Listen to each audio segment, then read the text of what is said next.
So the task is to make a web page that looks exactly like this one without looking at the source code. I'm going to start by making all of the HTML for this page and then going back through and doing the CSS. In gedit, I'll start by just writing my doc type.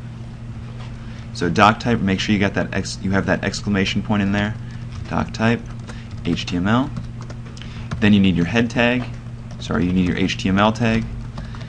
Make sure to close it right away. And then make sure you've got your head and body tags before you do anything else. Make sure you open and close both. Okay. Take a second to look over it to make sure everything's correct, and then in the head tag, the first thing we need to notice about the page we're trying to copy is that the title of it is Test 1. Not a very important detail here, but it is a detail. So title, Test 1, and then looking at the body of the page, we see all of these different HTML elements. This one is almost undoubtedly an H1. This is probably a paragraph with some breaks in it, and this is an image. So really it's just those three parts to the body. Let's start with the heading. H1, and then just make sure you close that tag right away. So /H1 to close it. We'll do the paragraph, and then a /P to close it. And lastly, we'll do our image tag, so img, and then this is a self-contained tag, so it doesn't have a closing tag, it just has this slash at the end of the tag.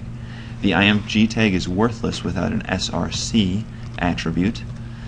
So just like this, and in quotes there we'll have to either save the file and put the name of the file here, or if it's an absolute link we can just copy the web address or the URL of the image file we're going to use. So let's start with the H1. We know that it should say Liam Neeson, so let's put that in there. The paragraph. There are 4 parts to it. Let's just type each one individually here. So once more into the fray. Once more into the fray. And I'll just spread this out on separate lines just to make it easy. The web browser won't display it any differently. It's just for organizational purposes and to keep my HTML nice and neat. Into the last. Good fight I'll ever know. Live and die on this day. Live and die on this day.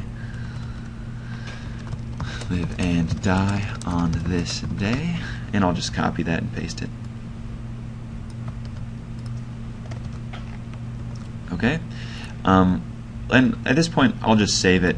I've already got mine saved as Neeson.html, so all I have to do is go to my web browser, which I already have it open, and I'll refresh my page, and I can see that I've got my H1.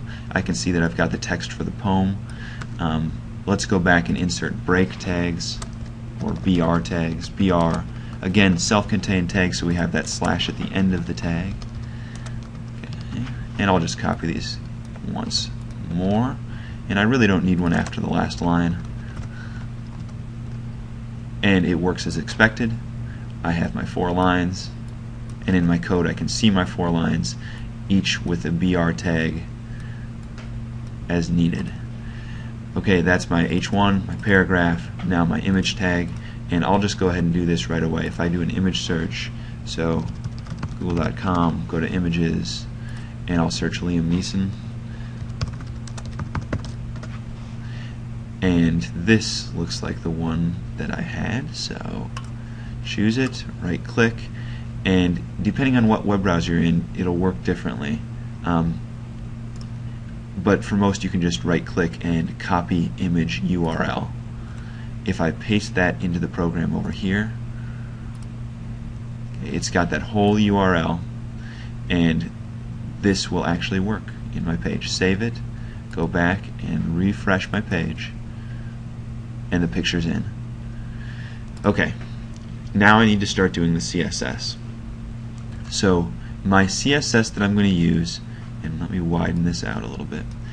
My CSS I'm going to use is inline CSS, and it's called inline CSS because I put it inside of the tags, right inside the line there. So if I put it inside the opening tags, I'm just going to start by making a little extra space in each one of these. I did that in the body tag, the H1, and the paragraph.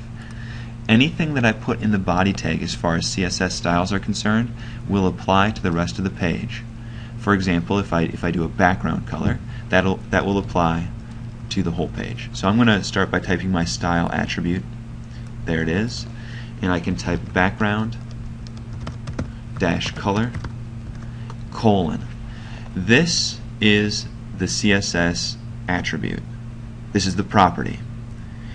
Every property also has to have a value with it, and we separate those two with a colon. So the property is background color, and the value is going to be a color. And for now I'm just going to type green, even though I know that won't be exactly correct. And let me view my page.